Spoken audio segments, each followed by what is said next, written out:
ও মা, আজকে রান্না করব না? বের বাবা, চুপ করে বসো তো, বলছি না আজকে রান্না বান্না বন্ধ। মা তোমার কি হয়েছে বলো তো? রান্না না করলে আমরা খাবো কি? এই, তোর বউকে কালকে থেকে পান্তা রান্না করে রাখতে বলছিলাম, তোর বউ পান্তা রান্না করে রাখেনি। লোক টেনশনে মরে যাচ্ছে আর ওরা খাই খাই খাই খাই করেছে। চুপ করে বস। এ অর্চনা, কি করছিস? কিরে এমন করে বসে আছিস কেন? আরে মা আর বোন এসছে। ও মা, জানি না শাশুড়ি মা এখানে বসে কি টেনশন করছে কে জানে। সকাল থেকে আমাদেরকে নিয়ে বসে আছে। জ্ঞান এসছো, ছোট মা এসছো, বসো এখানে বসো।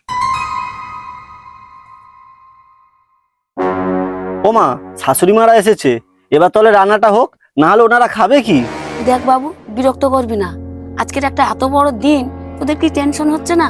বৌমাকে কালকে কত করে বললাম যে পান্তা রাখো, কালকে রান্না হবে না। তোর বউ তো পান্তা রাখলো না, এখন খাই খাই করছিস কেন? আচ্ছা মা, ওনারা তো আত্মীয়, তাহলে ওনারা কি না খেয়ে থাকবে? কাজ এমন কি দিন না জানি, তা তুমি এত টেনশন করছো? আচ্ছা বিয়ান, তোমার কিসের টেনশন হচ্ছে বলো তো? আরে বিয়ান, তুমি বুঝতে পারছো না, আজকের ভগবান যে কার মাথায় বজ্র ফেলবে আর কার মাথায় যে ফুল দিয়ে আশীর্বাদ করবে, সেই টেনশনে আমি মরে যাচ্ছি। আরে এই, তুই বিয়ানদের খাবার চিন্তা করছিস, তোকেও চিন্তা করতে হবে না। এই দেখ, এখানে জলের ড্রাম আর মুড়ির ড্রাম নিয়ে এসে বসছি। আজকে সবাই মিলে মুড়ি খেয়ে নে। আর দাও তো ওখান থেকে জল আর মুড়ি। ও মাসিমা, মাথায় বজ্র পড়বে ফুল পড়বে মানে? এনে মুড়ি খা।